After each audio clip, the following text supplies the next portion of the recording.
فإن لم تفعلوا فأذنوا بحرب من الله ورسوله সুদ হারাম এটা জানার পরেও যদি সুদের কারবার ছেড়ে না দাও, আল্লাহ আর তার নবীর বিরুদ্ধে যুদ্ধের প্রস্তুতি নিয়ে নাও।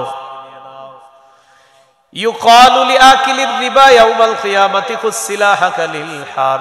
যারা সুদ খায়, যদি পারতাম আমি এই কথাটা তাদের কাছে কাছে কানে কানে গিয়ে বলতে পারতাম, কিয়ামতের ময়দানে সুদখোরকে বলা হবে তুমি তোমার অস্ত্রটা নাও, আমি আল্লাহর সাথে লড়াই করার জন্য।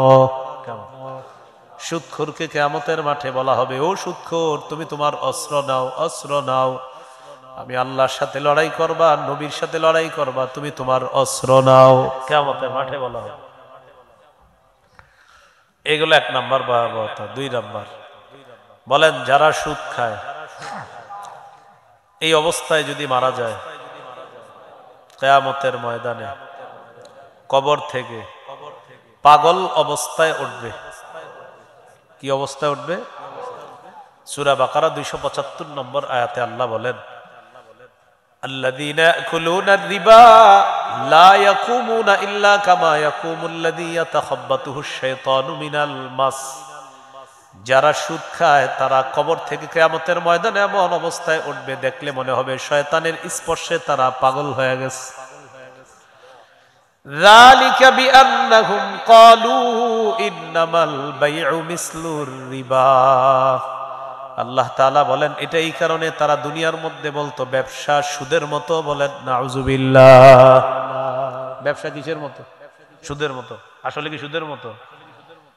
ব্যবসায়ী 1 মাস কত কষ্ট করে ইলেকট্রিক বিল দিতে হয়, কর্মচারীদের বেতন দিতে হয়, পানির বিল দিতে হয়, সবকিছু করার পর লভ্যাংশ কতটুকু থাকবে এই নিয়ে তার টেনশনের শেষ নাই। সুদখোর 25 তারিখ পর্যন্ত টাট জুয়া খেলায় আর চা দোকানের সামনে বৈশা বৈশা লেকচার মারবে আর বলবে ঈমান তোরছে আমার কম নাই। কি বলবে? ঈমান তোরছে আমার। আবার দেখবেন মাঝে মাঝে হজেও যায়। কোথায় যায়? খায় কি?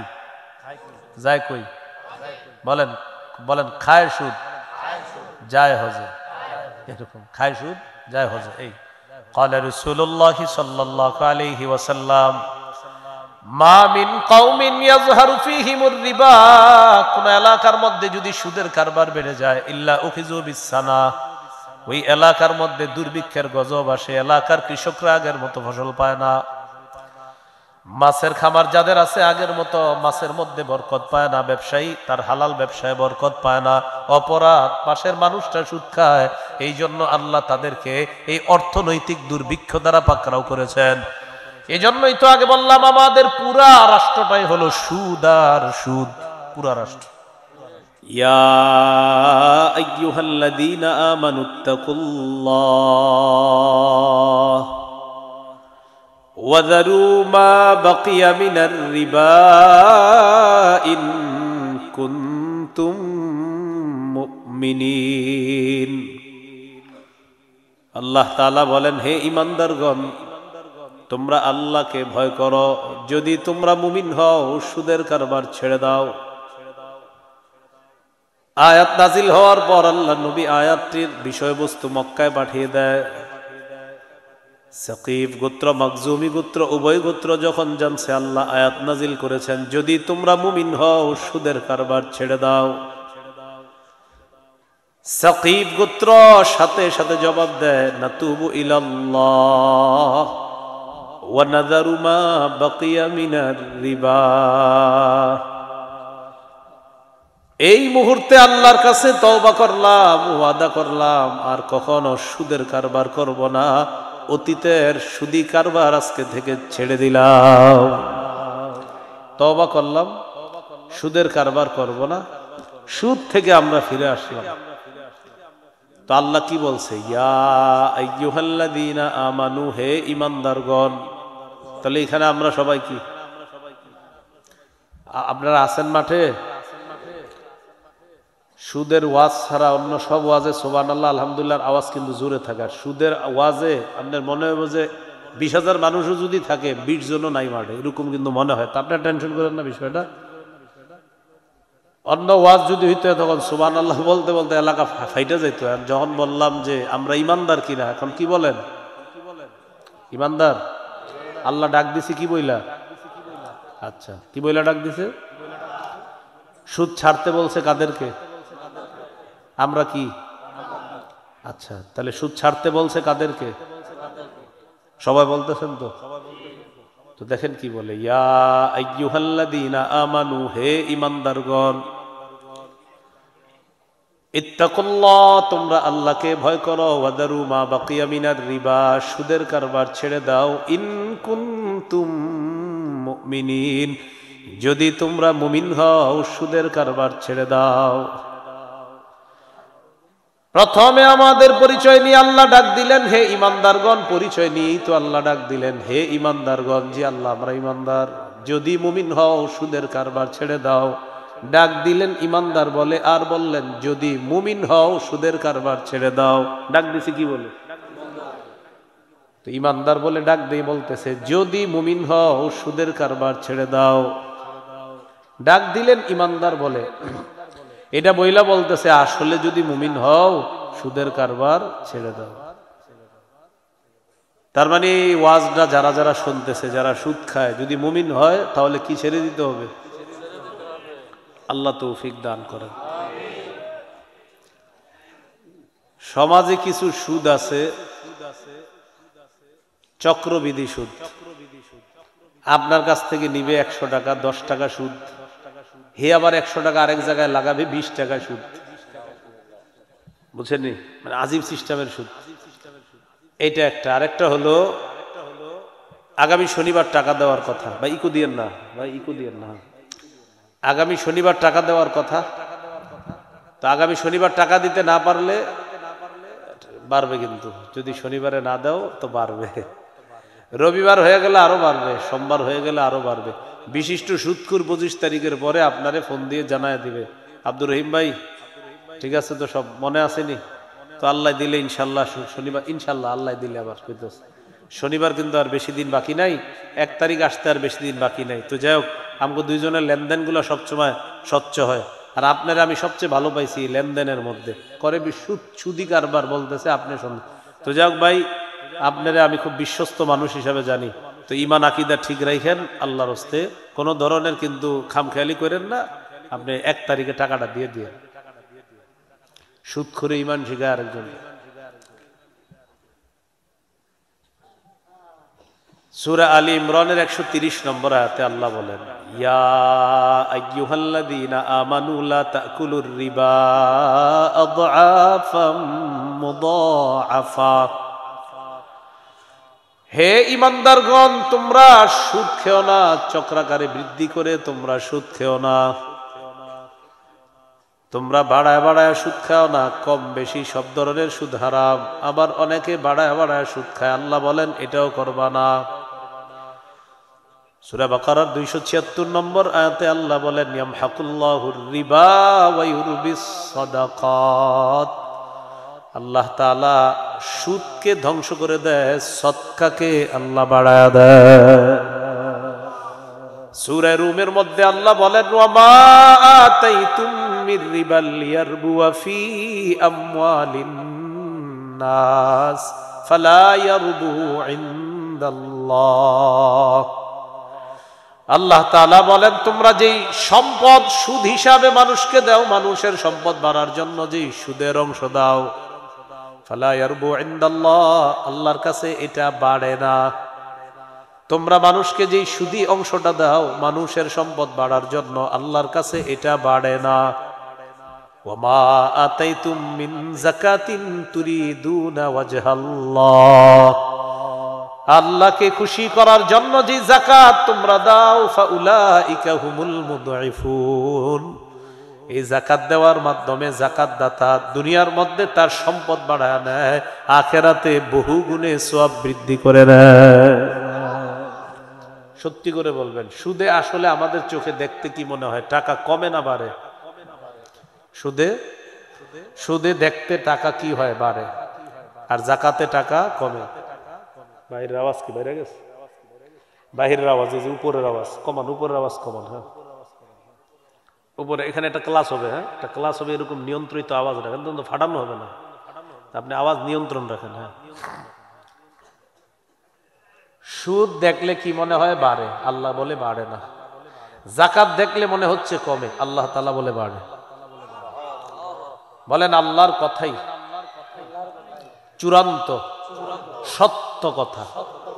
তাহলে আমাদের চোখে সুদ বাড়ে, আল্লাহ তাআলা বলে বাড়ে না। আমাদের চোখে যাকাত কমে, আল্লাহ তাআলা বলে বাড়ে।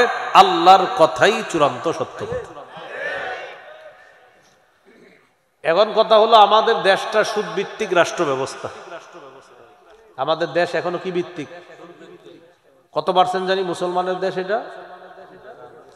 মানে 90-এর কম না, কিন্তু বেশি, মানে ধরে নি 90-এর বেশি। তাহলে আমাদের দেশ সুদ ভিত্তিক রাষ্ট্র ব্যবস্থা। সুদ ভিত্তিক রাষ্ট্র ব্যবস্থা আছে, আগেও ছিল, এখনো আছে। ভবিষ্যতের চিন্তাধারাও সুদ ভিত্তিক রাষ্ট্র ব্যবস্থা যদি থাকে কোন মুসলমান দেশের, তাহলে তাদের দেশ ফকির আর ভিক্ষা করা ছাড়া উপায় থাকবে না। আমাদের দেশের প্রত্যেকটা মানুষের মাথাপিছু আয় 1,07,000 টাকা, কারণ আমাদের দেশ ছিল সুদ ভিত্তিক রাষ্ট্র ব্যবস্থা। বুঝেন নাই? উন্নতির খালি ছোঁয়া দেখছেন, লাইট দেখছেন, লাইট দেখে যে পরে যে 1,07,000 টাকা মাথা পিছু ঋণ রাখছেন, 500 কোটি বইলা 150 কোটিতে কাম সারা, 350 কোটি যে আমেরিকা পড়ছে, এটা তো আপনার কোনো খবর নাই। এই হলো ঝামেলাটা। আমি কিন্তু কাউরে বলি নাই, বলছি, কিন্তু অনেকে মনে করবে ওরে বলছি। তো আপনার ও যদি এরকম করে তো ওরই বলছি। বেদাতের ওয়াজ করলে বেদাতিরা মাইকের সামনে বসে বসে বলে হুজুর এটা আমারে বলছে, তো আপনি বেদাতি হলে তো আপনারই কইছি। ওয়াজ করছি কিসের? বেদাতি বৈশা বৈশা বলতেছে এটা আমারে কয়, তার মানে আপনি বেদাতি। এখন যে বললাম 500 কোটির জায়গায় 150 কোটি দিয়ে কাম সারা, বাকি 350 কোটি মারছে, এখন আপনার মনে আসতেছে, মনে হয় হেরে কয় হ্যাঁ মারছে। যদি মনে করেন মারছে, তাহলে হ্যাঁ। সুরে যখন নাকি সুরের ওয়াজ করবেন, সুরে চিন্তা যায় হ্যাঁ চুরির ওয়াজ করলো, তুমি চাচ্ছ কা, তুমি কি চোর? তখন যদি কয় হ্যাঁ, তো ওয়াজ তো তোমারই করছে। সুদ ভিত্তিক রাষ্ট্র ব্যবস্থার শেষ পরিণতি ভিক্ষা করা।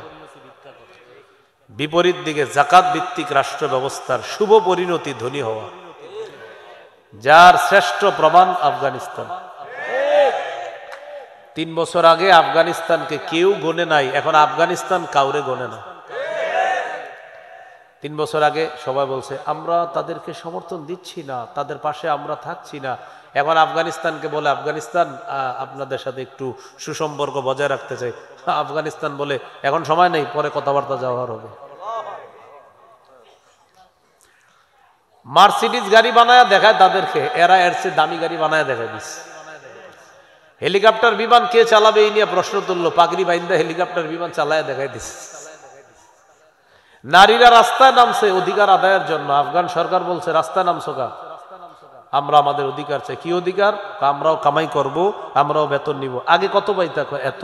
এখন পর্দার সহিত চাকরি করো, ডাবল বেতন দিব, যাও। তো এই দেশ আপনি থামাবেন কিভাবে বলেন? তাহলে কি শিখলাম বলেন তো? সুদ ভিত্তিক রাষ্ট্র ব্যবস্থার শেষ পরিণতি ভিক্ষা।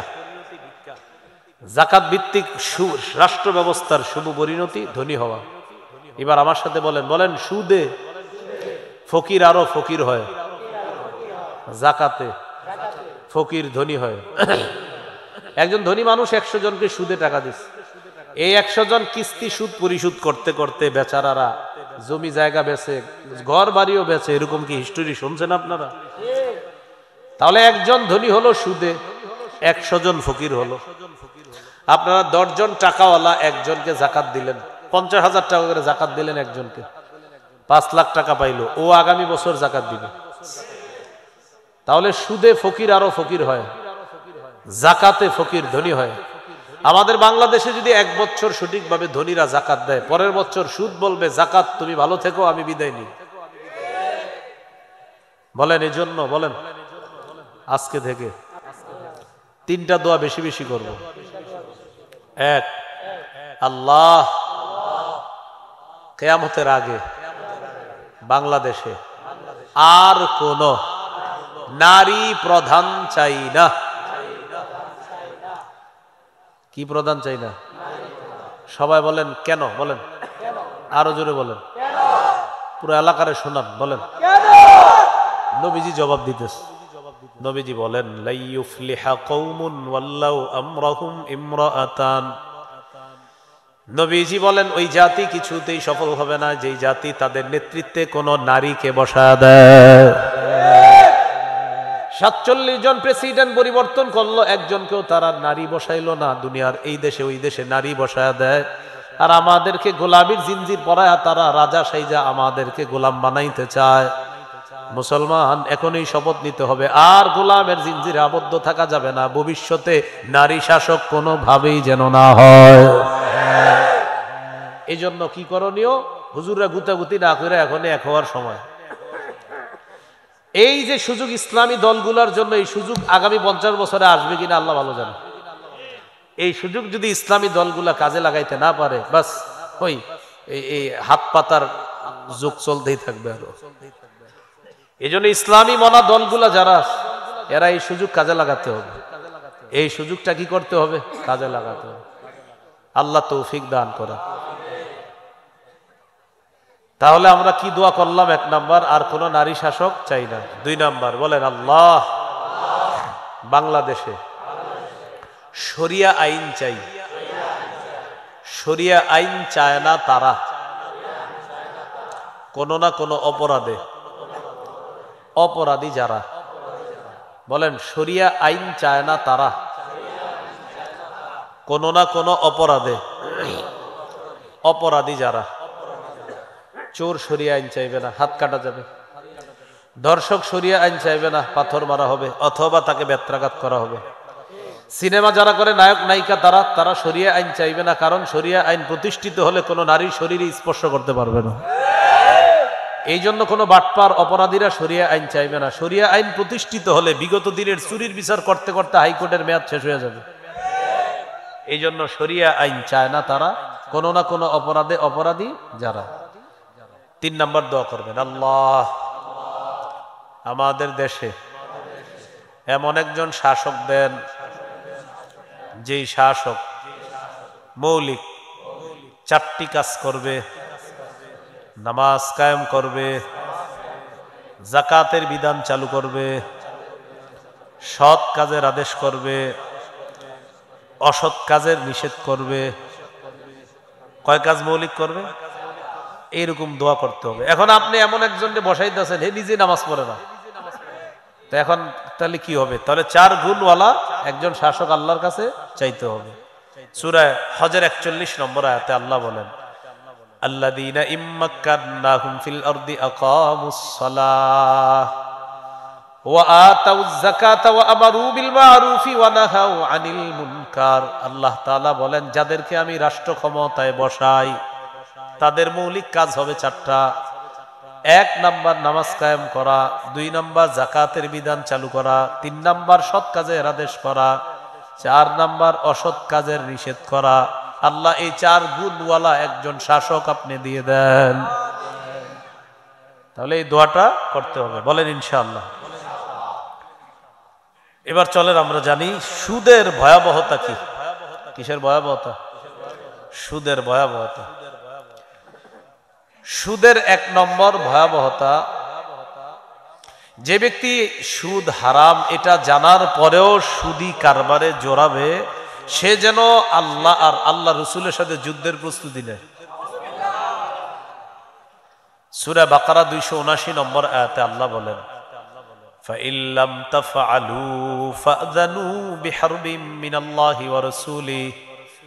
সুদ হারাম এটা জানার পরেও যদি সুদের কারবার ছেড়ে না দাও, আল্লাহ আর তার নবীর বিরুদ্ধে যুদ্ধের প্রস্তুতি নিয়ে নাও। ইউকালু লিআকিলির রিবা ইয়াউমাল কিয়ামাতি খুসিলাহাকা লিল হার। যারা সুদ খায়, যদি পারতাম আমি এই কথাটা তাদের কাছে কাছে কানে কানে গিয়ে বলতে পারতাম, কিয়ামতের ময়দানে সুদখোরকে বলা হবে, তুমি তোমার অস্ত্রটা নাও, আমি আল্লাহর সাথে লড়াই করার জন্য। সুদখোরকে কিয়ামতের মাঠে বলা হবে, ও সুদখোর, তুমি তোমার অস্ত্র নাও, অস্ত্র নাও, আমি আল্লাহর সাথে লড়াই করবা, নবীর সাথে লড়াই করবা, তুমি তোমার অস্ত্র নাও। কিয়ামতের মাঠে বলা হবে। এগুলো 1 নাম্বার ভয়াবহতা। 2 নাম্বার বলেন, যারা সুদ খায় এই অবস্থায় যদি মারা যায়, কিয়ামতের ময়দানে কবর থেকে পাগল অবস্থায় উঠবে। কি অবস্থায় উঠবে? সূরা বাকারা 275 নম্বর আয়াতে আল্লাহ বলেন, আল্লাযীনা ইয়াকুলুনা আর-রিবা লা ইয়াকুমুনা ইল্লা কামা ইয়াকুমুল্লাযী ইয়াতাখাব্বাতুহু আশ-শাইতানু মিনাল মাস। যারা সুদ খায় তারা কবর থেকে কিয়ামতের ময়দানে এমন অবস্থায় উঠবে, দেখলে মনে হবে শয়তানের স্পর্শে তারা পাগল হয়ে গেছে। যালিকা বিআন্নাহুম ক্বালু ইন্নামাল বাইউ মিসলুর রিবা। আল্লাহ তাআলা বলেন এটা এই কারণে তারা দুনিয়ার মধ্যে বলতো ব্যবসা সুদের মতো। বলেন নাউযুবিল্লাহ। ব্যবসা কিসের মতো? সুদের মতো। আসলে কি সুদের মতো?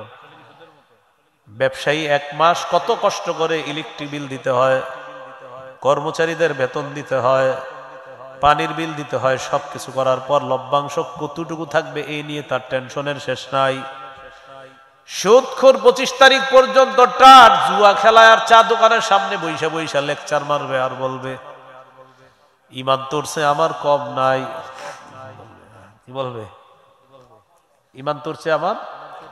আবার দেখবেন মাঝে মাঝে হজেও যায়। কোথায় যায়? খায় কি? যায় কই? বলেন বলেন। খায় সুদ, যায় হজে। এরকম খায় সুদ, যায় হজে। এই তো আবার আইসা আইসা আপনার এরকম বলে বেটা বুঝো যেগুলা কিছু তো 25 তারিখের পরে চুপি চুপি ফোন দেয়, শোনো তো আমার আর তোমার লেনদেনের বিষয়টা এই এলাকার ওলামায়ে কেরাম জানে না তো। না তো যাক, এগুলা আমার আর তোর মাঝে ঈমান রাখবি কিন্তু ঠিক মতো, কাউরে বলবি না এগুলা। মানে সুদ যে খারাপ এটা হেও জানে, আর যে নিতেছে সেও জানে, তো বলতেছে সাবধান, এগুলা কাউরে বলবি না। সমাজে কিছু বিশিষ্ট সুদখোর পাবেন যারা লুকায় লুকায় সুদ খায়, মানে চুপি চুপি খুব নেক্সট শুরুতে, মানে বুঝায় আমি খুব ভালো মানুষ কিন্তু হে সুদ খায়। আর হের কিছু কাস্টমার ধরা আছে যারা হের কাছ থেকে সুদ নেয়, তো তাদেরকে এভাবে বলে ভাই আপনি কিন্তু আমি অনেক বিশ্বাস করি, আপনি ঈমান খুব পাকাপোক্ত, আল্লাহর রাস্তায় কথাটা কাউরে বলবেন না, এরকম বলে। তো এরা কি করে? এরা খায় সুদ, আরেকজনের রক্ত চোষা টাকা। আবার দেখবেন প্যান্ট শার্ট পয়লা এলাকায় আসবে, আসার পরে আপনি বলবেন স্যার কি অবস্থা, বাজারু গাড়ি কিনছেন মাশাআল্লাহ, মনে হয় ইনকাম ভালো হয়েছে ব্যবসায়। তখন উনি বলবে হ্যাঁ 1 করোড় প্রফিট হয়েছিল, এর মাঝে তোমার 50 লাখ হলো ইন্টারেস্ট, আর মূল প্রফিটটা হলো তোমার 50 লাখ। আপনি সহজ সরল কৃষক মানুষ তাকায় রয়েছেন, বলতেছে 1 করোড় প্রফিট, তার মধ্যে তোমার 50 লাখ, এটা হলো মূল প্রফিটটা, উইথ ইন্টারেস্ট তোমার 50 লাখ। হে আপনারে এই ইংলিশ বলার পরে আপনি মনে করতেন স্যারের ব্যবসাটা না জানি কত উন্নত। স্যার আপনারে বুঝাইছে 50 লাখ সুদ আর 50 লাখ আসল, এটা আপনারে স্যারে বুঝাইছে। তো বড় লোকে যেটা খায় এটার নাম দেয় ইন্টারেস্ট, গরিবরা ওই সহজ কিস্তি, এটার নাম সুদ। আশা, ভালোসা, হতাশা, নিরাশা, ব্রাক, বেঞ্চ ইত্যাদি কত নামে আছে না এগুলা। তো এরা কিস্তি কিস্তিতে এগুলার নাম দেয় সুদ, আর ধনী এটার নাম দেয় কি ইন্টারেস্ট।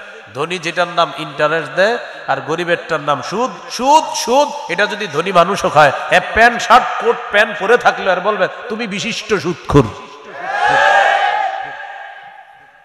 বিশিষ্ট কি খোর? মানে প্যান্ট শার্ট পরে ইংরেজি বুঝায় আর বুঝায় যে আমি ভালো মানুষ। আল্লাহ তাআলা বলেন যালিকা বিআন্নাহুম ক্বালু ইন্নামাল বাইউ মিসলুর রিবা। এটাই কারণে তারা বলতো ব্যবসা সুদের মতো। ওয়া আহাল্লাল্লাহুল বাইআ ওয়া হাররামার রিবা। আল্লাহ তাআলা বলেন আল্লাহ ব্যবসা হালাল করেছেন, সুদ আল্লাহ হারাম করেছেন। এই আয়াতটা দেখবেন অনেক কোম্পানির সামনে লেখা, দেয়ালের মধ্যে লেখা, আর এক খাম্বার মধ্যে লেখা হাতের কামাই শ্রেষ্ঠ কামাই আল হাদিস। আরেক খাম্বার মধ্যে লেখা নবীও কামাই করছে। আল্লাহ নবী বলেন আমি ছাগল চড়াইছি, মেষ চড়াইয়া বেতন নিয়েছিলাম, আমি হালাল কামাই করছি, আল হাদিস। ওই পাশে লেখা দাউদ নবী হাতের কামাই করছে, আল হাদিস। এবার আপনি ভিতরে গিয়ে দেয়ালে দেয়ালে খালি আল কোরআন আল হাদিস। এবার একটু পরে যে কাজটায় যাবেন সুদ। দেয়ালে চারপাশে লেখা আল হাদিস আল কোরআন, একটু পরে আপনি মূল কাজে যাবেন, আর কি ওখানে যেই কাজে গেছেন এখন ওখানে যাবেন, যাওয়ার পরে সুদি লেনদেন। দেয়ালে দেয়ালে যদি কোরআনের সবগুলা আয়াত লেখাও থাকে, আর বিশেষ যদি সুদের কারবার হয়, সুদ হারাম, কিয়ামত পর্যন্ত হারাম। কোরআনের আয়াত আর হাদিস লেখা দেখবেন দেয়াল পুরা ভরা, ভিতরে সুদের কারবার। এটা চিন্তা ভাবনা করলে অনেক কিছু গবেষণা করে বের করে নিতে পারবেন। আল্লাহ আমাদেরকে বুঝার তৌফিক দান করেন। এ হলো 2 নম্বর গজব। 1 নম্বর গজব আল্লাহ আল্লাহ রসুলের সাথে যুদ্ধ। 2 নম্বর গজব কিয়ামতের ময়দানে কবর থেকে পাগল অবস্থায় উঠে। তিন নাম্বার গজব, আমার দিকে তাকান, তিন নাম্বারটা এই যে, এই দেখেন, আপনারে এইভাবে গলা চাইপা ধরলে আপনার যেমন কষ্ট হবে, এইভাবে গলা চেপে ধরার পর কেউ যদি আপনাকে গলা টিপে হত্যা করে আপনার যেমন কষ্ট হবে, সুদখোর কিয়ামতের মাঠে যখন উঠবে মনে হবে তার গলাটা কেউ চেপে ধরছে, আসলে কিন্তু চেপে ধরে নাই, কিন্তু মনে হবে তার গলা চেপে কেউ হত্যা করতে চাইতেছে। এই অবস্থায় উঠবে কিয়ামতের মাঠে। উমদাতুত তাফসীর 1 নম্বর খণ্ড 330 নম্বর পৃষ্ঠা। আকিলুর রিবা ইউবআসু ইয়াউমাল কিয়ামাতি মাজনুনান ইউখনাক। সুদখোরকে কিয়ামতের ময়দানে উঠানো হবে এমন অবস্থায় দেখলে মনে হবে পাগল, আর মনে হবে তার গলাটা চেপে ধরে কেউ তাকে হত্যা করছে। নাউজুবিল্লাহ। 4 নাম্বার, সুদের কারণে আপনার কি বরাদ্দকৃত হালাল রিজিকটা আল্লাহ ছিনায় নেয়। আপনার জন্য বরাদ্দকৃত হালাল রিজিক ছিল আল্লাহর পক্ষ থেকে, কিন্তু আপনি সুদে কারবার করতেছেন, এই হালাল রিজিকটা আল্লাহ ছিনায় নেবে। তুমি সুদ খাও, হালালটা তোমার খাওয়া লাগবে না, আল্লাহ হালাল ছিনায় নেবে। সূরা নিসা আল্লাহ তাআলা বলেন, ফাবিজুলমিম মিনাল্লাযীনা হাদু হাররামনা আলাইহিম তাইয়্যিবাতিন উহিল্লাত লাহুম ওয়া বিসাদ্দিহিম আন সাবিলিল্লাহি কাসীরা ওয়া আখযিহিমুর রিবা ওয়া ক্বাদ নুহু আনহু ওয়া আকলিহিম আমওয়ালান নাসি বিল বাতিল। আল্লাহ তাআলা বলেন 4টি অপরাধের কারণে মানুষের হালাল রিজিক আল্লাহ ছিনায় নেয়। কয় অপরাধ? বলেন 1 নাম্বার জুলুম করা, 2 নাম্বার আল্লাহর রাস্তায় বাধা দেওয়া, 3 নাম্বার সুদ খাওয়া, 4 নাম্বার আরেকজনের সম্পদ অন্যায়ভাবে ভক্ষণ করা। এই 4টি অপরাধ যার মধ্যে আসবে আল্লাহ তাআলা তার হালাল রিজিক ছিনায় নিবেন। আপনার পাশাপাশি 2 জনের জমিন আছে, আপনি কোদাল দিয়া কাটতে কাটতে কাটতে কাটতে, আগে আইল ছিল এত বড়, এখন এটা এরকম চিকুন হয়ে গেছে কিভাবে? হ্যাঁ, এই যে কাটতে কাটতে আপনার জমির অংশ বানাইলেন, বড় বানাইলেন, এক বিগত পরিমাণ যদি আরেকজনের মালিকানা হয়, সহিহ মুসলিমের বর্ণনা, কিয়ামতের ময়দানে 7 তবক জমিন আল্লাহ আপনার গলায় ঝুলাইয়া দিবেন। নাও, তোমার অনেক জমি দরকার, এখন 7 তবক জমি নিয়ে কিয়ামতের মাঠে হাঁটো, নাও। এইগুলো আপনাদের এলাকায় আছে, এরকম কুমাইতে কুমাইতে কমবা না, সাবধান। আপনার জমি থেকে আল্লাহ আপনার হালাল রিজিক দিবে, আপনি কেন হারামটা ধরতেছেন? এই হারামটা ধরার কারণে হালাল রিজিক আপনার থেকে আল্লাহ ছিনায় নিবে। তাহলে 4 নাম্বার গজব, সুদের কারণে আল্লাহ হালাল রিজিক থেকে বঞ্চিত করেন। আল্লাহ আমাদেরকে হেফাজত করেন।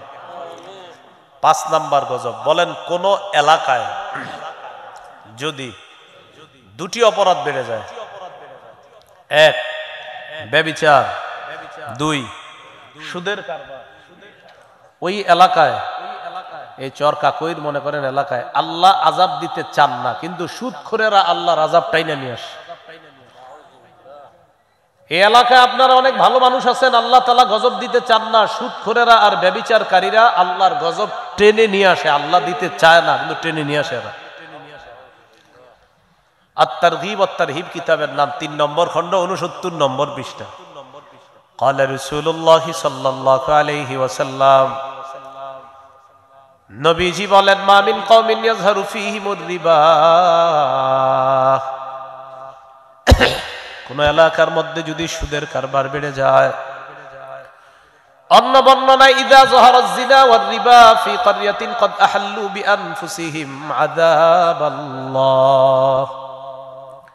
কোন এলাকার মধ্যে যদি 2টি অপরাধ বেড়ে যায়, 1 নাম্বার সুদের কারবার, 2 নাম্বার ব্যভিচার, ক্বাদ আহাল্লু বিআনফুসিহিম আযাবাল্লাহ, এই মানুষগুলা আল্লাহর গজব টেনে নিয়ে আসে, বলি নাউজুবিল্লাহ। এই জন্য এলাকার যারা সুদখোর আছে তাদের কাছে যাবেন, পায়ে ধরে বলবেন, ভাই তুমি সুদের কারবার ছেড়ে দাও, কারণ তোমার কারণে গজব আসলে আমরা ভালো মানুষগুলাও গজবের মধ্যে পড়ব। যদি সুদের কারবার ছেড়ে না দাও, এলাকা ছেড়ে দাও। এলাকা ছেড়ে দিবে?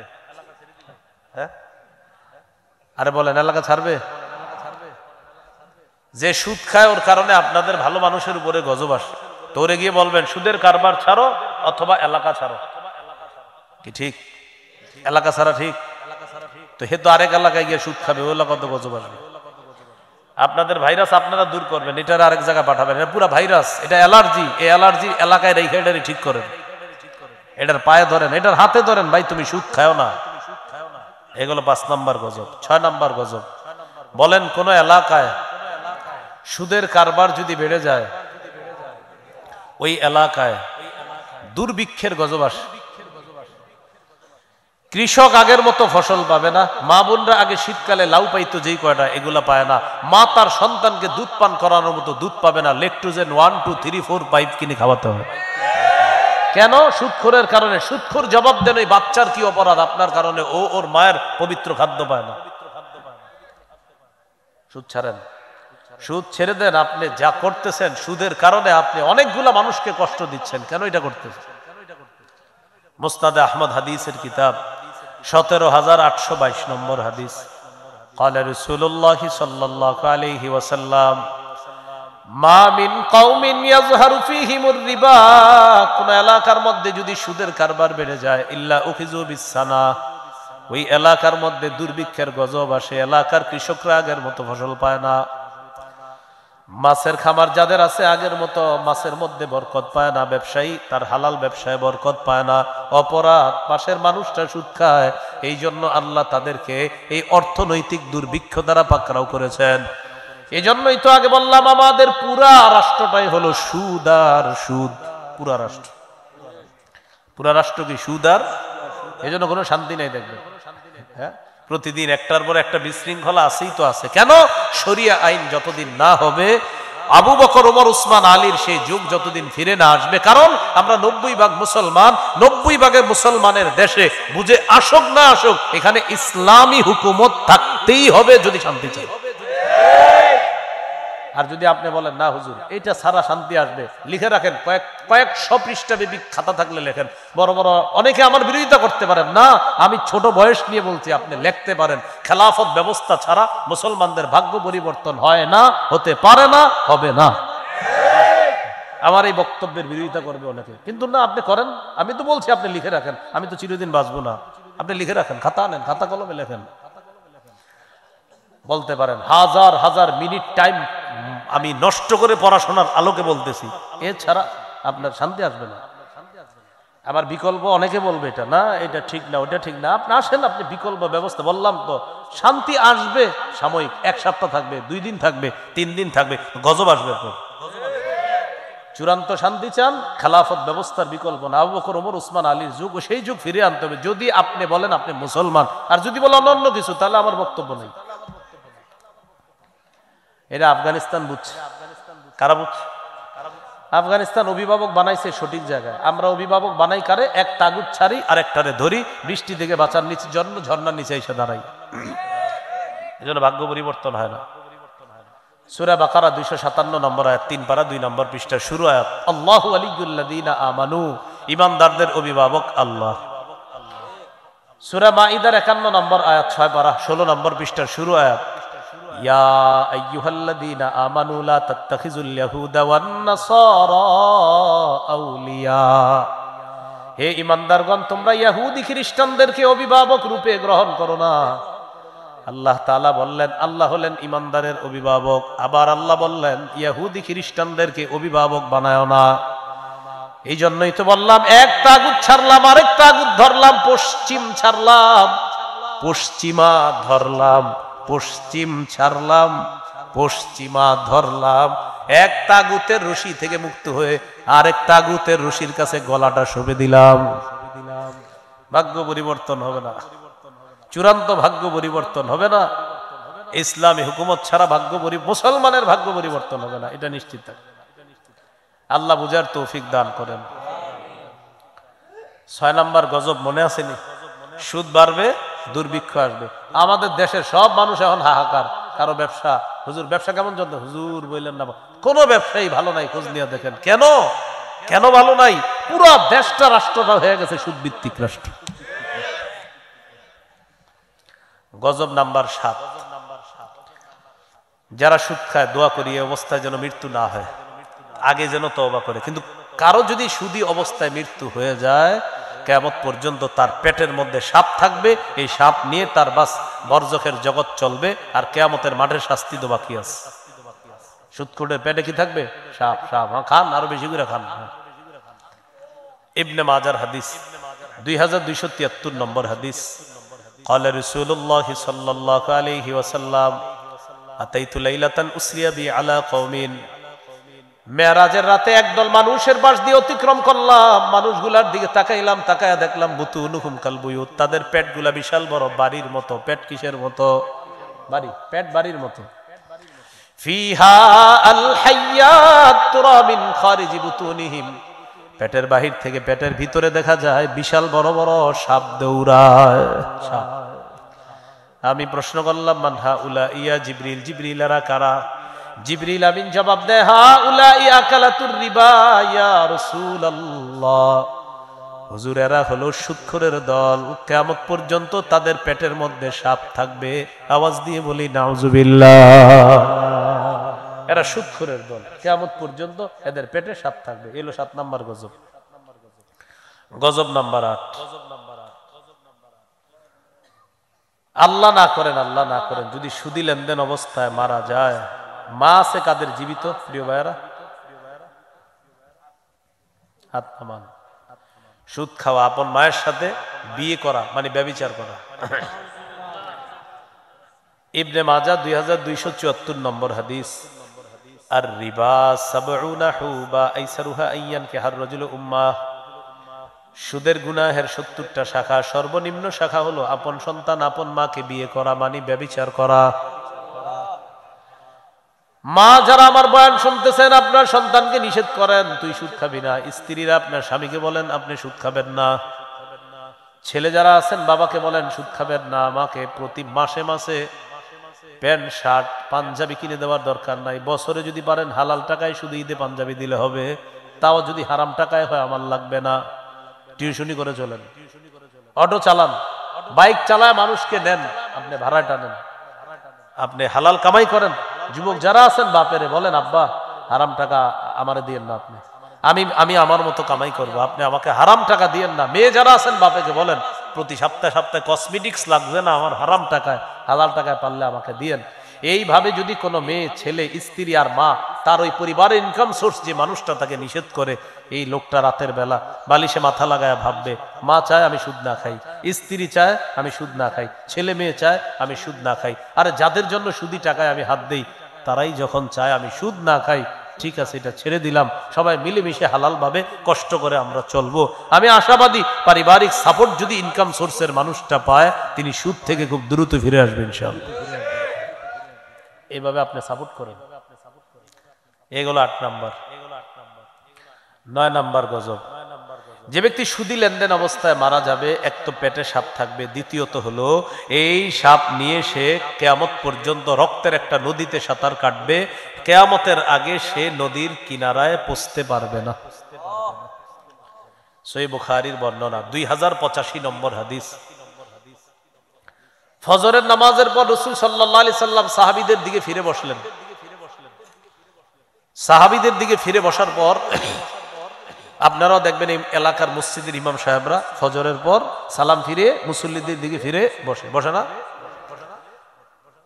হ্যাঁ বসের আওয়াজটা কম হয়েছে, বসেনি? প্রথমে কম হয়েছে কেন আমি বলি, আপনার অনেকে টেনশনে আছে যে হুজুর ফজরের পরে ইমাম সাহেব কি ডাইন দিকে যায় না বাম দিকে, উনি কি বসে না শোয় না ঘুমায়, আমরা তো জানি না আসলে। তো এই জন্য দেখবেন কয়েকজন বলছে জি, মানে অনেকে তো জানে না যে ফজরের পরে আসলে হুজুর ইমাম সাহেব কি উত্তরে দক্ষিণে না কোথায় যায়, আমরা তো জানি না আসলে। কেন জানে না? ওই ওনারা ঘরে নামাজ পড়েন তো ফজরটা, তো এই জন্য আর কি জানে না। আমি ভালো ধারণা রাখি, আপনি মসজিদে না পড়লে ভাই অন্তত ঘরে পড়েন, আল্লাহ তৌফিক দান করেন। কিন্তু যুবক যারা আছি আমরা সবাই মসজিদেই জামাতে যাব, বলেন ইনশাআল্লাহ। মান সাল্লা সুবহা ফি জামাআ, কেউ যদি ফজরের নামাজ জামাতে পড়ে সারা রাত নামাজ পড়ার সওয়াব। এশার নামাজ জামাতে বললে অর্ধেক রাত নামাজ পড়ার সওয়াব, ফজর জামাতে বললে সারা রাত নামাজ পড়ার সওয়াব। আপনি কিন্তু ঘুমায়া ছিলেন, আপনি এশা পড়ার পরে ঘুমায়া ছিলেন, পরে উইঠা ফজর পড়ছেন, এই ঘুমায়া ছিলেন উইঠা ফজর পড়ছেন, বাস ঘুমায়া থাকলেও আল্লাহ সারা রাত দাঁড়িয়ে দাঁড়িয়ে নামাজ পড়ার সওয়াব ওই এশার ফজরের কারণে দিয়ে দিবে আপনাকে। তো যাই হোক, আগামীকাল ফজর একটু দেখে ইমাম সাহেব কি করে। হ্যাঁ, তো ইমাম সাহেব ফজরের পর মুসল্লিদের দিকে ফিরে বসে, নবীজি বসলেন সাহাবীদের দিকে ফিরে, বসার পর জিজ্ঞাসা করলেন তোমরা কেউ কোনো স্বপ্ন দেখছো কালকে? কেউ কোনো জবাব দেয় না, এর মানে কেউ কোনো স্বপ্ন দেখে নাই। فقال رسول الله صلى الله عليه وسلم رأيت الليلة رجلين أتيان দুই ব্যক্তিকে দেখলাম রাতের বেলা আমার কাছে আসছে, আসার পর একজন আমার ডান বাহুতে ধরছে আর একজন আমার বাম বাহুতে ধরছে। فأخرجاني إلى أرض مقدسة পবিত্র একটা জমিনের দিকে আমাকে দুইজন নিয়ে চলছে। যাইতে যাইতে হাত্তা ইনতলাকনা ইলা নাহরিম মিন দাম ওয়া ফি রিওয়ায়া হাত্তা আতাইনা আলা নাহরিম মিন দাম, রক্তের একটা নদীর কাছে গিয়ে পৌঁছলাম। নদীর দিকে তাকাইলাম, তাকায়া দেখি নদীর পানির কালার হলো রক্তের মতো। ফিহি রাজুলুন কাইম, নদীর মাঝখান, এটা মনে করেন মাঝখান, নদীর মাঝখানে এক ব্যক্তি দাঁড়ায় আছে, মাঝখানে এক ব্যক্তি দাঁড়ায় আছে, এটা হলো নদীর কিনারা। ওয়ালা ওয়াসতিন নাহরি রাজুলুন বাইনা ইয়াদাইহি হিজারা, নদীর কিনারায় এক ব্যক্তি, তার সামনে পাথর আর পাথর, কিনারায় একজন, মাঝে একজন, কিনারায় যিনি তার সামনে পাথর। আল্লাহ নবী বলেন ফাআকবালা রাজুলুল্লাযী ফিন নাহরি, মাঝখানের লোকটা সাঁতার কেটে রওনা করছে, কিনারায় যাবে। যেই মাত্র কিনারায় যায়, যাওয়ার পর ফারামাল্লাযী আলা ওয়াসতিন নাহরি বিহাজারিন ফি, নদীর কিনারা যে মানুষটা আছে তিনি একটা পাথর নিয়ে ওই সাঁতারকারী লোকটার মুখ বরাবর মারে। ফাআলকামাহু হাজারা, ওই লোকটার মুখের ভিতরে পাথরটা ভাতের লোকমার মতো ঢুকায়া দিবে, মানে ভাত যেমন পেটে যায়, এই পাথরটা এরকম মুখ দিয়ে ঢুকে আপনার সবকিছু ঝাঁঝরা করে রক্তে পুরা নদীটা রক্তের কালার হচ্ছে। তো পাথর লাগার পর আপনার রদ্দাহু হাইসু কানা, এক আঘাতে ওই লোক মাঝখানে সাঁতার কাটছে, আবার মাঝখানে চলে গেছে, এক আঘাতে, পাথরের এক আঘাতে নগদ মাঝখানে। নবীজি বলেন কুল্লামা আরাদা আইয়াখরুজা রামা বিহাজারিন ফি ফিহি রাদ্দাহু হাইসু কানা, যতবার লোকটা কিনারায় যেতে চায় ততবার পাথরের আঘাত খায়, আবার নদীর মাঝখানে চলে যায়। আমি প্রশ্ন করলাম কে এটা, কিছুই বুঝি নাই। জিবরিল আমিন জবাব দিলেন আল্লাযী রাআইতাহু ফিন নাহরি আকিলুর রিবা, যাকে আপনি নদীর মধ্যে সাঁতার কাটতে দেখলেন এই লোকটা হলো সুদখোর, কিয়ামত পর্যন্ত সাঁতার কাটবে, নদীর কিনারায় পুছতে পারবে না। এ হলো 9 নাম্বার গজব। গজব নাম্বার 10, সুদ খাওয়া, দুনিয়া ধ্বংস করা, আখেরাত ধ্বংস করা। দুনিয়াও ধ্বংস তো করলেন, আখেরাত জাহান্নাম কামাই করলেন, জান্নাত হারাইলেন। বলেন নাউজুবিল্লাহ। সহিহ বুখারীর বর্ণনা 2766 নম্বর হাদিস। হ্যাঁ, যারা দেয়, একজন জিজ্ঞাসা করেছে যারা কি করে, সব একই ক্যাটাগরি আসবে, যারা দেয় হ্যাগো কি অবস্থা, ভিডিও আসতেছে, পুরাটা শোনেন না, বয়ানটা শোনার পরে আর প্রশ্ন থাকবে না। হ্যাঁ, 10 নম্বর গজব, যারা সুদি লেনদেন করে। একজনে কয় যারা দেয়, যারা লেনদেন, সুদি লেনদেনই যারা করে। একজনে কয় যে সুদ দেয়, তো দেয় যে ওই তো খায়, এটা একটা। যে সুদ দেয় ও সমান অপরাধী, মানে সুদের টাকাটা যে দেয় ও সমান অপরাধী, ও কেন এই হারাম কাজের মধ্যে লাগে, জড়িত হয়, ওর উপরে 24 ঘন্টা আল্লাহ রসুলের অভিশাপ চলতে থাকে। কয় ঘন্টা? আচ্ছা, এটা আসতেছে। তো 10 নাম্বার, সুদি কারবার যে করে দুনিয়া ধ্বংস, জান্নাত হারায় ফেলে, জাহান্নামের মালিক হয়। নাউজুবিল্লাহ। قال رسول الله صلى الله عليه وسلم اجتنبوا السبع الموبقات, নবী বলেন তোমরা 7টি ধ্বংসাত্মক অপরাধ থেকে বাঁচো। قالوا وما هن يا رسول الله, সাহাবীরা বললেন হুজুর এই 7টি ধ্বংসাত্মক অপরাধ কি? নবীজি বললেন আশিরকু বিল্লাহ, 1 নাম্বার আল্লাহর সাথে শিরিক করা, এটা হলো ধ্বংসাত্মক অপরাধের একটা। কি করা? বলেন সবাই, কি করা? লাতাজিদান্না আশাদ্দান নাসি আদাওয়াতাল লিল্লাযীনা আমানুল ইয়াহুদা ওয়াল্লাযীনা আশরাকু, ঈমানদারদের সবচেয়ে বড় শত্রু হলো ইহুদি এবং মুশরিকরা। বাংলাদেশে 90 ভাগের বেশি মুসলমান, এই দেশেও ইদানিং কালে কিছু মুশরিক আমাদের উপর প্রভাব বিস্তার করতে চায়। সবাই তৈরি থাকেন, সতর্ক থাকেন।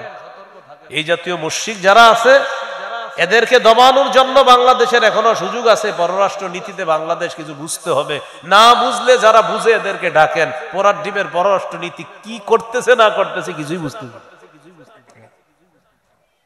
পররাষ্ট্র নীতি ওলামায়ে কেরাম ডাকেন, ওলামায়ে কেরামদের মধ্যে কাউরে ডাকেন, ডাকলে আপনাদেরকে বুঝাবে পররাষ্ট্রনীতি কারে বলে।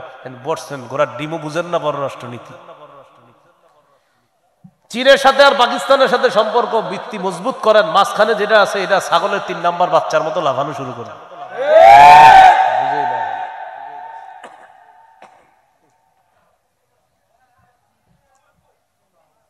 কি করে না, কি নীতি করে না নীতি করে, রাষ্ট্রনীতি নিয়ে নাকি পড়াশোনা করে। পড়াশোনা করে কি পড়াশোনা করেন এই তো বুঝি না আমি।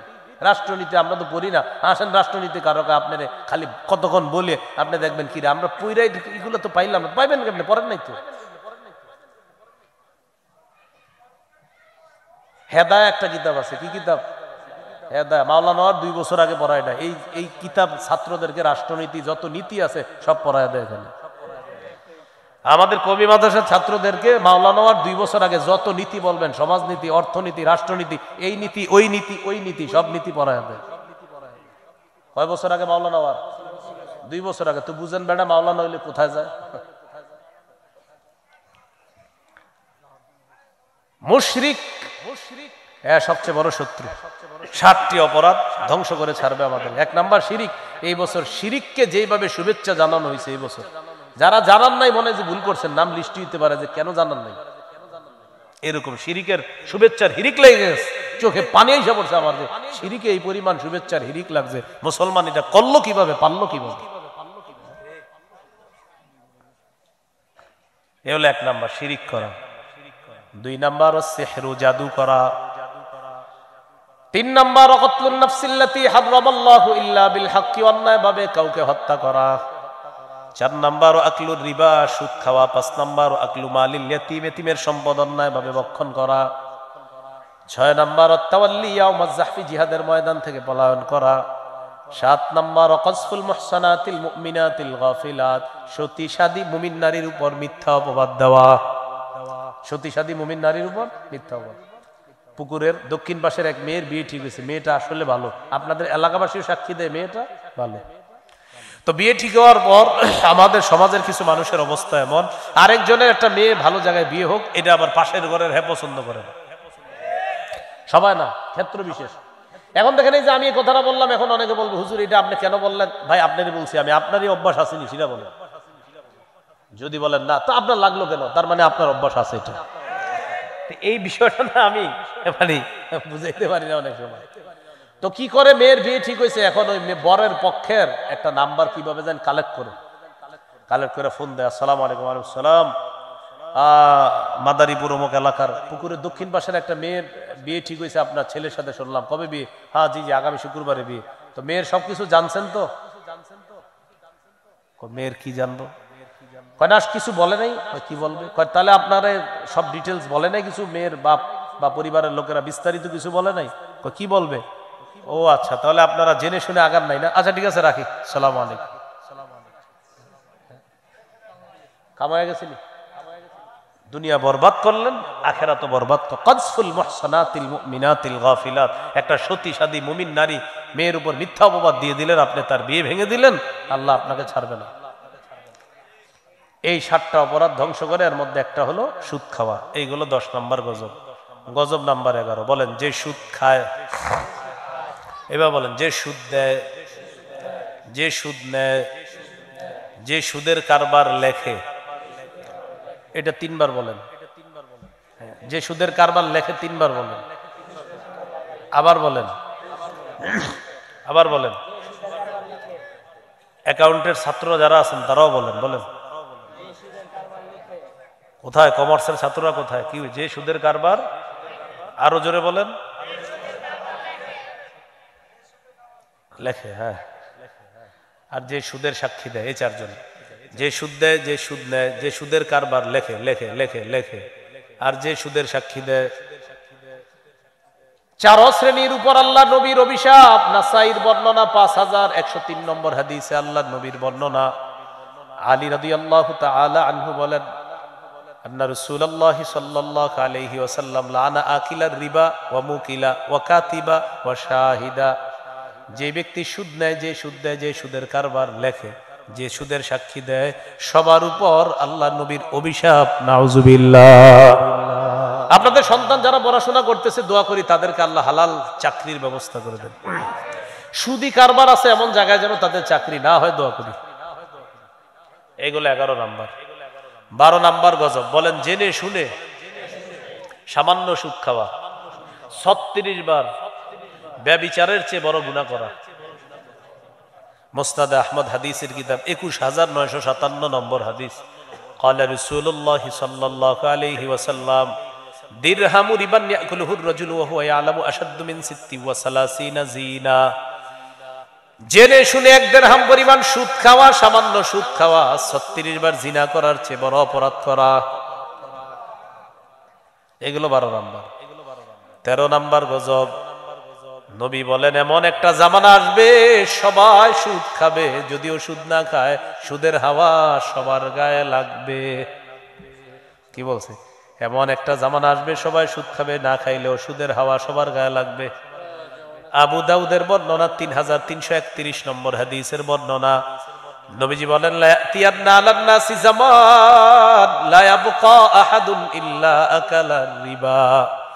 আমার উম্মতের উপর এমন একটা সময় আসবে যেই সময় সবাই সুদ খাবে। ওয়া ইল্লাম ইয়াকুলহু, যদিও সবাই ডাইরেক্ট সুদ না খায়, আসাবাহু মিন বুখারিহি, সুদের হাওয়া সবার গায়ে লাগবে। সুদের হাওয়া সবার গায়ে লাগবে। এরে আমি বুদ্ধি দিয়ে নিয়ে গেছি আসরের পরে, চলেন 1 কাপ চা খাওয়াই। কি খাওয়াই? তা আপনি চা খাওয়াইছে 1 কাপ, 5 টাকা দাম। তো ওনার কোনো গুনাহ হবে না, উনি যে চা খাইছে। কিন্তু যেই 5 টাকার চা খাওয়ানো হয়েছে 5 টাকা ছিল সুদের, ওনার কিন্তু গুনাহ হবে না। কিন্তু এই যে সুদের টাকায় ওনারে খাওয়াইয়া দিলাম, এখন উনি মাগরিবে গিয়ে দাঁড়াইছে, আল্লাহু আকবার, নামাজে মজা পায় না, এশার নামাজে মজা পাইতেছে না, কিন্তু উনি বুঝতেছে না ঘটনা কি। আমি ফজর বললাম মজা পাইছি, জোহরে মজা পাইছি, আসরে মজা পাইছি, মাগরিব এশায় মজা পাচ্ছি না কেন? আল্লাহ কোরআনে বলছে কুলু মিনাত তাইয়্যিবাত ওয়া আমালু সালিহা। ও রাসূলগণ, নেক কাজ করার আগে হালাল খান, পেটে হালাল থাকবে, নেক আমল করবেন, তখন মজা পাবেন। এই বেচারা যদিও সুদ খায় না, কিন্তু সুদের হাওয়া ধোঁয়া তার পেটে ঢুকাইয়া দিছি, এই কারণে এখন নামাজে 2-1 দিন মজা পাচ্ছে না সে, কারণ ভিতরে তো ধোঁয়া কাজ করতেছে। তো নবীজি বললেন ডাইরেক্ট না খাইলেও হাওয়া লাগবে। 14 নাম্বার গজব, আল্লাহ না করেন যারা সুদ খায় এই অবস্থায় যদি তাদের মৃত্যু হয়, আল্লাহ নিজের উপর ওয়াজিব করে নেয় যে তোরে আমি জান্নাত দিব না। আল্লাহ ওয়াজিব করে নেয় যে ওরে আমি জান্নাত দিব না। আল মুস্তাদরাক লিল হাকিম হাদিসের একটা কিতাব আছে, 2260 নম্বর হাদিসের বর্ণনা। এই হাদিসের মধ্যে আছে আন আব্দুল্লাহ ইবনে উমর রাদিয়াল্লাহু তাআলা আনহুমা قال আরবাউন হাক্কুন আলাল্লাহ আল্লা ইদখিলাহুমুল জান্নাহ ওয়া লা ইউযিকুহুম নাঈমাহা। 4 শ্রেণীকে জান্নাত না দেওয়া আল্লাহর হক। কয় শ্রেণী? 1 নাম্বার মুদমিনুল খামরি, যে মদ খায়। 2 নাম্বার ও আকিলুর রিবা, যে সুদ খায়। 3 নাম্বার ও আকিলু মালিল ইয়াতীম, যে এতিমের সম্পদ অন্যায়ভাবে ভক্ষণ করে। 4 নাম্বার ওয়াল আকুলি ওয়ালিদাই, পিতা মাতার নাফরমান সন্তান। এই 4 জনকে জান্নাত না দেওয়া আল্লাহর হক। বলেন নাউজুবিল্লাহ। গজব নাম্বার 15। এটা শোনার পর আপনারা বলবেন নবীজি বলছে হবে, আর আপনারা বলবেন হবে নাকি হয়েছে। আগে শুনেন, আত-তারগীব ওয়াত-তারহিব কিতাবের নাম 3 নম্বর খণ্ড 70 নম্বর পৃষ্ঠা। নবী বলেন বাইনা ইয়াদাই সাআতি ইয়াজহারুর রিবা ওয়াজ-জিনা ওয়াল খাম। কিয়ামতের আগে ব্যভিচার বাড়বে, সুদের কারবার বাড়বে, মদের কারবার বাড়বে। নবী বলছে বাড়বে, আপনারা বলেন। নবীজি বলেন কিয়ামতের আগে ব্যভিচার বাড়বে। এই ব্যভিচার আবার কেমন ব্যভিচার? ঘরে ঘরে ব্যভিচার। রাতের বেলা মা বাবা এক রুমে ঘুমায়, সন্তান আরেক রুমে ঘুমায়, মোবাইলে কার সাথে জানি ব্যভিচারে লিপ্ত হয়ে যায়। বুখারীর বর্ণনা, চোখের জিনা আছে, কানের জিনা আছে, কলবের জিনা আছে, অন্তরের জিনা আছে। মোবাইলে প্রথম পরিচয় হয়, পরিচয় হওয়ার পর কয় কণ্ঠটা তো অনেক সুন্দর, কলবের জিনা শুরু হয়ে গেল। কল্পনা, আপনার সাথে দেখা করতে চাই, যে কথার জিনা শুরু হয়ে গেল, কান দিয়ে তার কথা শুনতে চায়, কানের জিনা। যেদিন দেখা করবে সেদিন সেন্ট লাগায় গেছে, যাওয়ার পর মেয়েটার গায়ের গ্রাণ নিয়েছে, এটা হলো তার নাকের জিনা।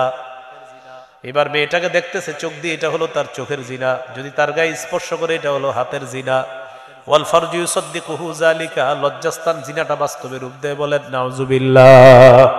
ঘরে ঘরে হচ্ছে, ঘরে ঘরে। নবী বলছে জিনা বাড়বে। ওয়ার রিবা, সুদের কারবার বাড়বে। 3 নাম্বার আল খামরু, মদ বাড়বে। এই মদ মানে আবার যুবক ভাইয়েরা শুনেন, মদ মানে মাদক দ্রব্য যা আছে সব বাড়বে। ইয়াবা, বাবা, গাঁজা, হিরোইন, ফেন্সিডিল, আফিম, কানাডাডাই, মাস্তুদ, শ্যাম্পেন, ডাইল ইত্যাদি যা আছে সব। হ্যাঁ, অনেকে হুজুর আপনি এত কিছু জানেন কেমন এই নামগুলা? আমার একটা ওয়াজ আছে দেখবেন, মাদক দ্রব্য বয়ানের বিষয় কি, এনে তো মাত্র 10-12টা করছি, ওখানে দেখবেন একদম টানা 30টা করে লেগেছে। কোথায় চাষ হয়, কেমনে চাষ হয়, কেমনে আমদানি হয়, ওখানে হলো ওই বয়ানের বিষয়। তো আমার বিষয়বস্তু আপনার মাদক না, বিষয়বস্তু সুদ, সুদেই থাকি। তো রাসূলুল্লাহ সাল্লাল্লাহু আলাইহি সাল্লাম বলেন জিনা বাড়বে, ব্যভিচার বাড়বে, মাদক দ্রব্য বাড়বে, 15 নাম্বার গজব। সর্বশেষ গজব 16 নাম্বার। বলেন সুদের শেষ পরিণতি, ওই আগেও বলছি। হ্যাঁ, ভিক্ষা বলছি না আগে? বলেন সুদের শেষ পরিণতি ভিক্ষা। আবার বলেন, আবার বলেন ভিক্ষা। ইবনে মাজাহ 2279 নম্বর হাদিস, নবীজি বলেন মা মিন আহাদিন আকসারা মিনার রিবা ইল্লা কানা আকিবাতু আমরিহি ইলা কিল্লাহ। যারা বেশি সুদ খায় তাদের শেষ পরিণতি হয় সম্পদ কমে যাওয়া। সুদখোররা যদিও দুনিয়াতে দেখে সে ভালো আছে, ওর বংশের মধ্যে কেউ না কেউ গজবের মধ্যে পড়বে, এটা এক। আর ওর কারণে হাজারো মানুষ গরিব হয়, এটা আরেকটা। তো এটা হলো 16 নাম্বার সর্বশেষ গজব। এবার সুদের ব্যাপারে সর্বশেষ কথা, যেটা শোনার জন্য আপনারা অনেকে প্রস্তুত না, কিন্তু এরপরে বলতে হবে। মন দিয়ে শুনতেছেন তো? আপনারা আমি 1 ঘন্টা জমি দিছি, 1 ঘন্টা জমি, কয় ঘন্টা? 1 বছর এটা আপনার কাছে থাকবে, 1 লাখ টাকা নিচ্ছি। এই 1 বছর পরে আপনি জমিটা আমারে দিয়ে দিবেন, আপনার টাকা আমি দিয়ে দিব। 1 বছর চাষাবাদ হয়নি, সুদ। কি এটা? সুদ। হ্যাঁ, আপনারা আছেন? এটা সুদ, সুদ। হ্যাঁ বলতেছি, বাঁচার উপায় বলতেছি। বলেন আগে, বলেন এটা কি করেন না, এটা আগে নিয়ম শিখেন। বলেন বন্ধকি জিনিস দিয়ে উপকৃত হওয়া জায়েজ নেই। বলেন আমি তার কাছে জমি রাখাটা, এটা বন্ধক। বন্ধকি জমিতে সে কিছু করবে না, আমি টাকা দিব, সে জমি ফেরত দিবে। জমিটা শুধু সে দেখে রাখবে, ব্যাস। এটা চাষাবাদ করবে না, এটাতে উপকৃত হবে না। আমি একটা স্বর্ণের চেন রাখলাম, তার কাছে 10,000 টাকা নিলাম, স্বর্ণের চেনটা ফেরত দিবে, টাকাটা দিয়ে দিব, বন্ধক রাখছে চেন। উনি শখ করে ওনার মেয়ের গলায় চেনটা দিছে, মেয়ে আনন্দ করতেছে, আব্বা আমার চেন দিস। এই যে উনি ওনার মেয়ের আনন্দটা দিল, এই আনন্দ সুদের অন্তর্ভুক্ত হবে। আব্দুল্লাহ ইবনে মাসউদ রাদিয়াল্লাহু তাআলা আনহুর কাছে একজন আসছে, ঘোড়ার উপরে চড়া, কিসের উপরে? আসার পর বলতেছে হযরত ওমকে আমার কাছে 500 দিরহাম দিনার ঋণ নিছে, তারপর আমার কাছে ঘোড়াটা বন্ধক রাখছে। আব্দুল্লাহ ইবনে মাসউদ বললেন ঘোড়া বন্ধক রাখার পর তুমি কি এটার উপরে ওঠো? জি।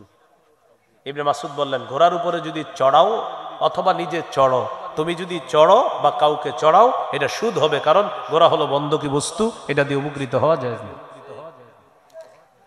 করবেনটা কি? ভাড়া দিবেন। ভাড়া কি দিবেন? 1 বছরের জন্য ভাড়া দিবেন। 1 বছর ওনারা আমি জমি খাইতে দিলাম, উনি এই জমি চাষাবাদ করে খাবে, 20,000 টাকা ভাড়া নিব, বা এলাকায় যত ভাড়া ভাড়া। কিন্তু ওইটা ওইভাবে না, ওই যে আপনি অনেক টাকা দিয়ে বলবেন হুজুর পরে কিছু কাটবো, এটা বাটপারি, এরকম না।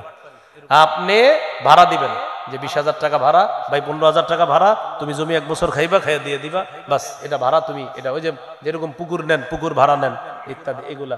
তো এটা জায়েজ আছে, লিজ বা ইত্যাদি, এটা জায়েজ আছে। কিন্তু ওইটা যেটা ওইটা করবেন না। আরেকটা হইতে পারে আপনার বেশি টাকা দরকার। কি দরকার? এর একটা বুদ্ধি হইতে পারে এরকম 5 বছরের জন্য ভাড়া দেবেন। 5-20 কত? 1 লাখ। 5 বছরের জন্য জমিটা আপনার ভাড়া দেবেন। তো এর মাঝে আপনার মনে করেন 1 লাখ টাকা আমি নিয়ে নিলাম, 5 বছর উনি ভাড়া 5 বছরের ভাড়া শোধ করে দিচ্ছে। এর মাঝে একটা এরকম হইতে পারে ভাই যদি 4 বছর পরে এরকম হয় যে তুমি জমিটা রাখবা না বা আমি নিয়ে নিব, তখন তুমি জমি ফেরত দিলে আবার তোমার 20,000 আমি ফেরত দিয়ে দিব। মানে যতটুকু অংশের ভাড়া অতটুকু আপনি রাখবেন, বাকিটুকু অংশ আপনি ফেরত দিবেন। তো এটা হলো কি আপনার অংশ বেশি টাকা দরকার। তো মানুষ কিন্তু সাধারণত জমির কাজটা করে বেশি টাকার জন্য। তো আপনি এইভাবে 5 বছরের জন্য ভাড়া দেন যে ভাই 1 লাখ টাকা ভাড়া, তুমি 5 বছর এটাতে চাষাবাদ করে খাও, 5 বছর পরে আমার জমি আমাকে ফেরত দিয়ে দিবে। তো এইভাবে আপনি বেশি টাকা নিতে পারবেন। তো যে বিষয়টা বললাম ভাই, আমরা সবাই যেন কথাগুলো মনে রাখতে পারি, আল্লাহ তৌফিক দান করেন। হ্যাঁ, সুদি কারবার করেন না, সুদ খাবো না, সুদ ধরবো না, সুদ নিব না, সুদের কারবার লিখবো না। এই যুবক ভাই যারা আছেন পড়াশোনা করতেছেন কলেজ ভার্সিটিতে, আল্লাহর রাস্তায় আপনারা সুদি কারবারে যেখানে চাকরি ওখানে যায় না। এটা আপনাদের কাছে একটা আবদার থাকলো, আল্লাহ আমাদেরকে হেফাজত করেন।